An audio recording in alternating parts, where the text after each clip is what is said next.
Hello, my name is Mark and I'm the National President of the Young Christian Workers.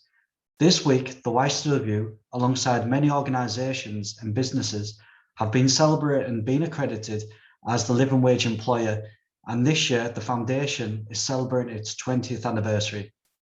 The real living wage is an hourly rate of pay set independently and updated annually, which is separate to the government's national living wage. It is calculated to the basic cost of living here in the UK, and employers choose to pay the living wage on a voluntary basis. According to recent research, since 2011, the campaign has impacted over 300,000 employees and delivered over 1.6 billion extra to some of the lowest paid workers in the UK.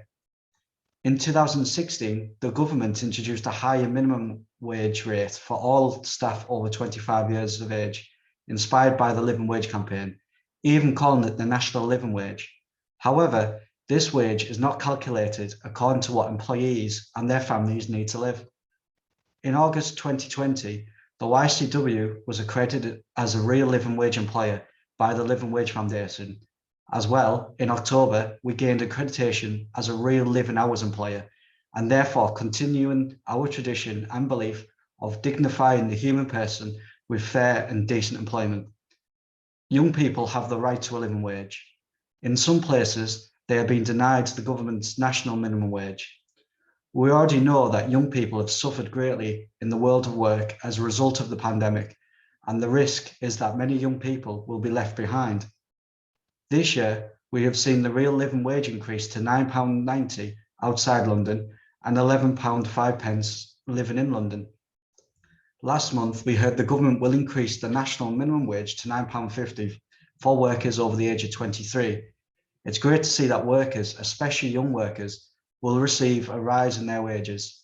However, this rise will also be taxed, and together with the cuts to universal credit, tax and national insurance rises, the increase of fuel and gas prices, the current exploitation of young people through trial shifts, insecure employment, the ending of the furlough scheme, and then those who suffer from unemployment and underemployment, not being able to claim benefits due to being over the threshold.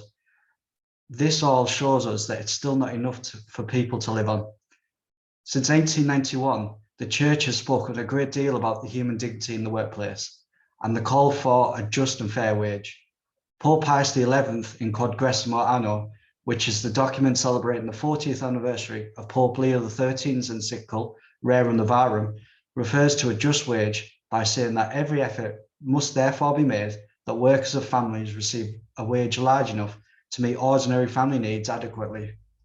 Pope Francis also stresses the fact there is nothing worse than poverty that does not allow a person to live off what they have earned, and this deprives the person of their dignity.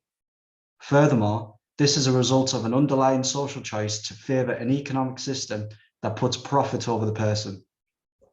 In light of the papal teaching, which includes Benedict XVI encyclical Caritas et Veritate, we need to relook at our current circumstances and to assess our economic system to allow everyone to have a fair wage for a fair day's work. This would ensure that workers can pay their bills and put food on the table for their families.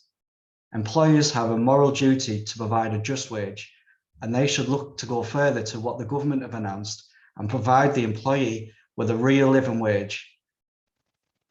And we encourage employers to provide this increase to ensure that their employees earn a wage that meets the costs of living.